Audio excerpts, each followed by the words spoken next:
नमस्कार। चूरू जिले के सरदार शहर की राजनीति में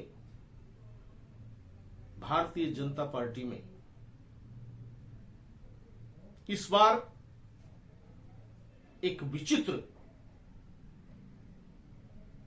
बगावत के सुर निकालने के प्रयास को देखा गया। पूर्व विधायक अशोक पिंचा, जो यहां से 6 बार भाजपा के टिकट पर विधायक का चुनाव लड़ चुके हैं और 1 बार विधायक भी बने हैं, इस बार पार्टी के कैडर बेस के कार्यकर्ता और संघनिष्ठ होने के बावजूद अशोक पिंचा के बगावती स्वर सभी को आश्चर्यचकित कर देने वाले रहे। पार्टी में जब नाम चर्चा में आया टिकट के लिए सुरेंद्र सराफ का, तो अशोक पिंचा ने धनबल के नाम पर पार्टी का टिकट देने के नाम पर विरोध किया। फिर डॉक्टर सीएस वैद का नाम उभरा, तब भी अशोक पिंचा ने डॉक्टर सीएस वैद के नाम का भी विरोध किया। और फिर जब पूर्व मंत्री राजकुमार रेणुवा का नाम सरदार शहर भाजपा की टिकट के लिए आया, तो बाहरी के नाम पर अशोक पिंचा फिर मैदान में आ गए। आश्चर्यजनक रूप से इस बार अशोक पिंचा सारी मर्यादाओं को तोड़ते हुए सार्वजनिक रूप से मुखर हो गए। और केवल मुखर ही नहीं हुए,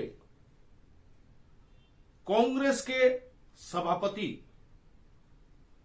राजकरण चौधरी से भी गलबैया करने में उन्हें हिचक नहीं हुई।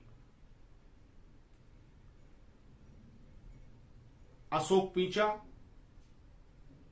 पूर्व विधायक सरदार शहर, राजकरण चौधरी सभापति सरदार शहर जैसे लोग लगातार जो भी नाम भाजपा की टिकट के लिए आया उसका विरोध करते रहे। किसी का धनबल के नाम पर, किसी का कांग्रेस से तुरंत आने के नाम पर और किसी का बाहरी होने के नाम पर। ऐसा लगता है कि पार्टी हाईकमान ने भी जब लगातार हर नाम का विरोध करने की वजह से अशोक पिंचा की बात को ज्यादा तवज्जो नहीं दी, क्योंकि पार्टी के लिए जीने मरने की कस्में खाने वाला व्यक्ति भी जब बगावत के सुर में आ जाता है तो पार्टी के उच्च सूत्रों को भी सोचने को मजबूर होना पड़ता है। और अंततोगत्वा भाजपा ने 3 बार रतनगढ़ से विधायक रहे, राज्य सरकार में मंत्री रहे राजकुमार रेणुवा का नाम सरदार शहर के लिए अंतिम रूप से फाइनल कर दिया। और नाम फाइनल होने के बाद विरोधी स्वर भी धीमे पड़ गए। ऐसा लगता है कि पार्टी हाईकमान को गीदड़ भभकी देकर अशोक पिंचा स्वयं टिकट लेना चाहते थे, जिसमें सफल नहीं हुए। यह निश्चित है अशोक पिंचा पार्टी के एक समर्पित व्यक्ति हैं, लेकिन इस बार का उनका यह कृत्य अटपटा जरूर रहा। अब देखते हैं राजकुमार रेणुवा के साथ अशोक पिंचा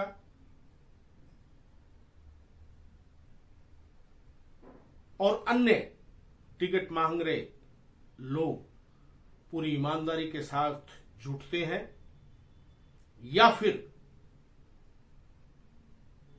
जैसा आमतौर पर कांग्रेस में होता रहता है उसी तरह भीतरघात का निर्णय लेते हैं। ये तो आने वाला वक्त बताएगा। लेकिन राजकुमार रेणुवा को सरदार शहर से भाजपा द्वारा उम्मीदवार बनाने के बाद यह बात निश्चित तय हो गई है कि अब ब्राह्मण बिरादरी में कांग्रेस प्रत्याशी अनिल शर्मा का एकाधिकार वाला जो अनवरत कार्य चल रहा था उसमें सेंध निश्चित रूप से लग गई है, क्योंकि सर्वाधिक सरदार शहर विधानसभा क्षेत्र में ब्राह्मण समाज में पारिक मतदाता हैं और पारिक भी कोई विशेष स्वर्गीय पंडित भंवरलाल शर्मा से या अनिल शर्मा से खुश नहीं है। मजबूरीवश वे उनके साथ थे। तो दूसरा, ब्राह्मण समाज में जो खंडेलवाल समाज है, जिनके भी काफी संख्या में वोट है सरदार शहर विधानसभा क्षेत्र में, और चूंकि राजकुमार रेणुआ स्वयं खंडेलवाल ब्राह्मण है, तो इस वर्ग में राजकुमार रेणुआ निश्चित रूप से सेंध लगा पाएंगे।